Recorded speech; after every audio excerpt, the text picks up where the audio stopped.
Vasistha continued, "The diversity that is seen in this creation, O Ram, is but an appearance of diversity. Evolution, or involution, has the one infinite consciousness as its source and as its goal. During evolution, there seems to be an apparent diversity in the one infinite consciousness, in accordance with the notions that appear in that consciousness. Some of these notions intermingle, thus producing infinite variety in this diversity. Some do not thus intermingle. But in fact, all these notions appear in every atom of existence, and these atoms exist independent of one another. The totality is known as the absolute Brahman." The talk is of atoms, atoms of existence. And it says that within these atoms of existence, notions arise and create further notions. So what are these atoms of existence? Well, they could be just anything really, and I think that's probably the way to take it. Or it could be the individual psyches, us basically.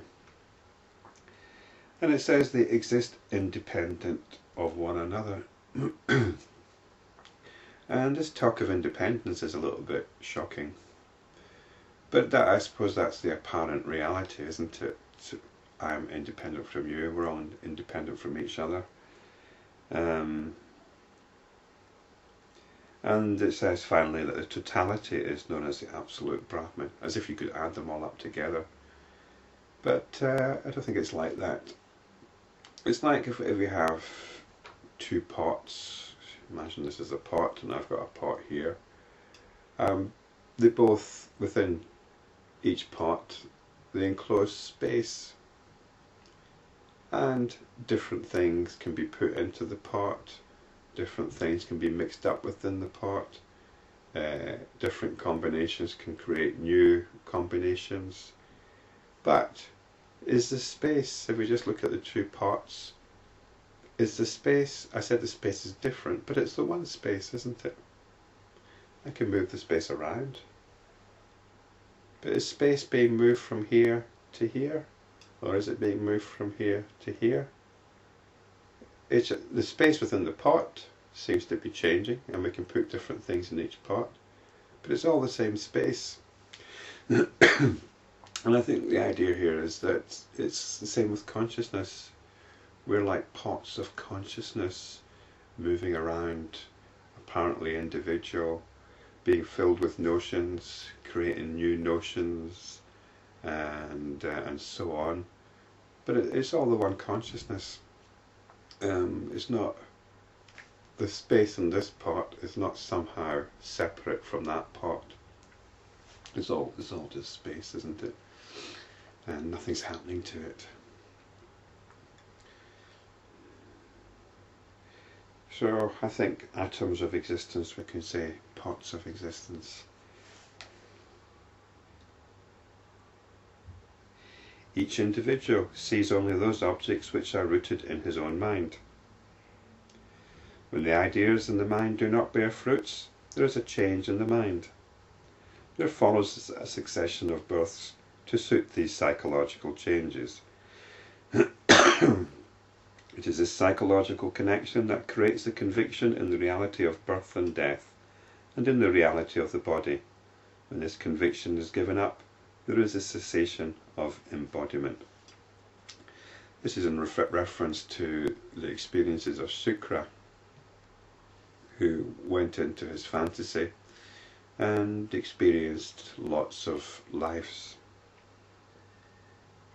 But I'm not sure we need to take it in the sense of lives.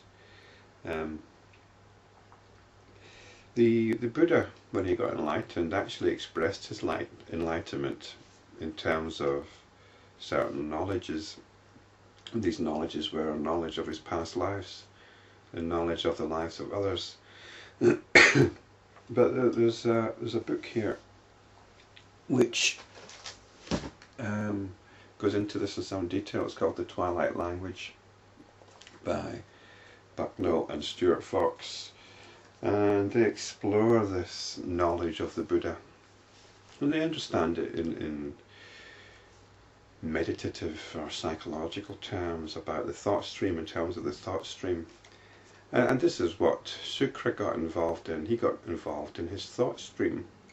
It was his thought stream that took him to notions of other lives and so on. He got totally involved in it.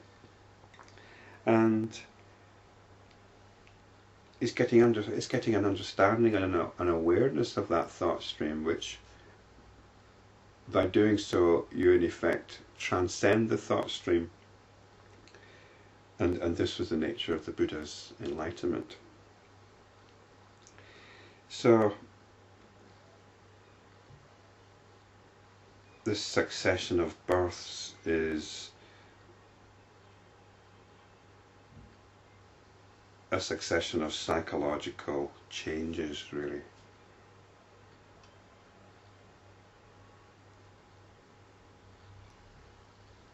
And in fact, the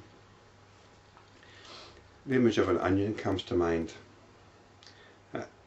If you imagine the layers of an onion, you can imagine each layer as a life or a psychological state. Now, what's the connection between each layer? Is there a connection? Is each layer independent? It all contributes to the one onion. And what's at the centre of the onion? Well, there's nothing, is there? There's nothing. So it's a question of how we look at these things. If we can imagine the layers of the onion as you move from one layer to the next, is that like moving from one life to the next? And if so, what is the connection? And or is psychological changes? There seems to be an overall pattern which we can call the onion. And at the heart of that pattern, there's nothing.